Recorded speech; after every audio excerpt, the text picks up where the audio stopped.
Hello guys, welcome back again.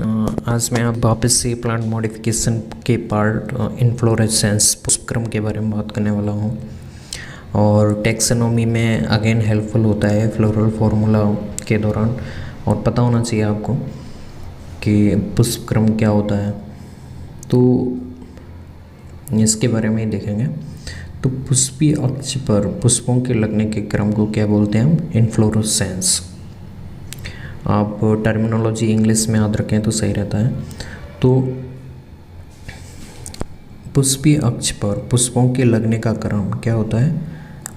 पुष्पक्रम। ठीक है। तो इस दो तरह से पुष्पक्रम मिलता है आपको। जैसे ये पुष्पीय अक्ष है, ठीक है, इस पे पुष्प लगते हुए दिखाई दे रहे हैं ना आपको, इसे बोलते हैं हम पुष्पक्रम। ठीक है। मेनली दो टाइप से हमने डिवाइड किया हुआ है, रेसिमोस और साइमोस। रेसिमोस यानी कि हसीमाक्षी और ससीमाक्षी।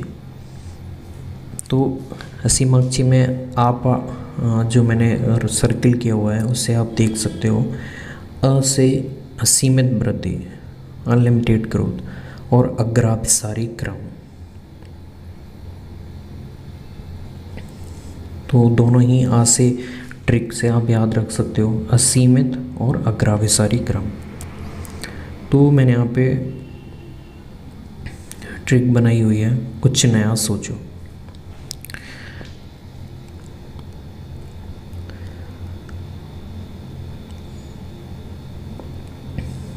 ये हमारा पुष्पीय अक्ष है, इस पर पुष्प लग रहे हैं। तो इस तरह से आपको असीमाक्षी पुष्पक्रम मिलेगा। और ससीमाक्षी में सा से देख सकते हो आप, सा सर्किल से ट्रिक से सीमित वृद्धि, लिमिट ग्रोथ, और अग्राभिसारी आ चुका है तो केवल लाभिसारी क्रम आएगा, जिसे हम बेसिपिटल बोलते हैं। तो रेसिमोस वाला देखते हैं, हमारा पहला। तो मैंने यहाँ पे एक ट्रिक लिखी हुई है। क्या लिखी हुई है? कुछ नया सोचो। हमें ऑलवेज क्या सोचना चाहिए? ऑलवेज कुछ न कुछ नया सोचना चाहिए।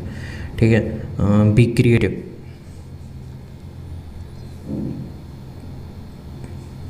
तो जब भी मैं यहाँ पे आपको कुछ नया सोचने की बात कर रहा हूँ, यानी कि आप पुष्प के बारे में बात कर रहे हैं, तो हमें ऑलवेज कोई से भी क्रम हो उसमें हमें नए पुष्प को ही रेफ़र करना है। जैसे इसमें हमने देखा अग्राभिसारी क्रम, तो अग्र, नया पुष्प, अग्र यानी कि ऊपर की ओर, एक्रोपीटल, यानी कि इसमें नया पुष्प, हमें नया सोचना है ऑलवेज। ठीक है।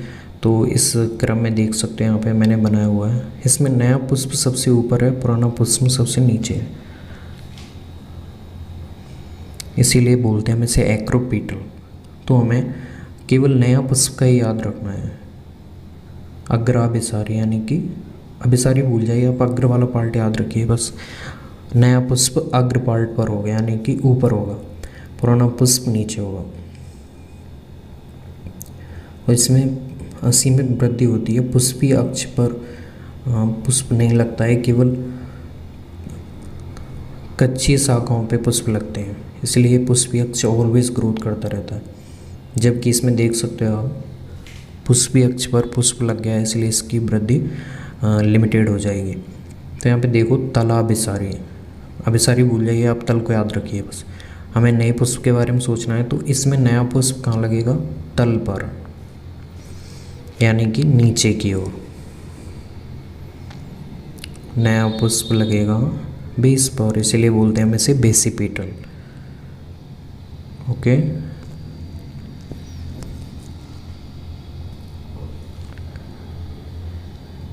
अब यहाँ पे देखिए, साइमोस पुष्प आ गया, इसलिए सीमित वृद्धि है। नया पुष्प तल पर, इसीलिए बोल रहे हैं हम तलाभिसारी।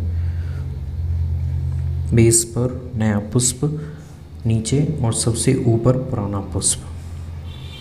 हमें केवल नए पुष्प के बारे में बात करनी है। ठीक है। तो तल पर नया पुष्प होगा, अग्राभिसारी में नया पुष्प आगे होगा, आगे यानी कि ऊपर होगा। देखा यहाँ पुष्पीय अक्ष पे पुष्प खिल गया है, इसलिए यहाँ पे ग्रोथ कैसी होगी, लिमिटेड हो जाएगी, जबकि इसमें कोई भी पुष्प नहीं आया। तो सीमित वृद्धि किस लिए होती है, पुष्पीय अक्ष पे फूल आने की वजह से। कौन सा क्रम, तलाभिसारी यानी कि नया पुष्प कहाँ पे होगा, इस पे। अग्राभिसारी यानी कि नया पुष्प कहाँ होगा, अग्र, ऊपर। तो ट्रिक याद रखिए, बस आप कुछ नया सोचो। असीमाक्षी, ससीमाक्षी।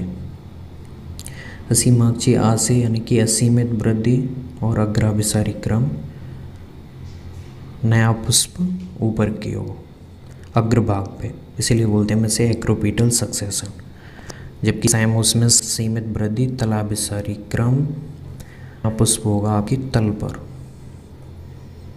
ओके, वृद्धि होगी क्योंकि पुष्पीय अक्ष पर पुष्प खिल गया है।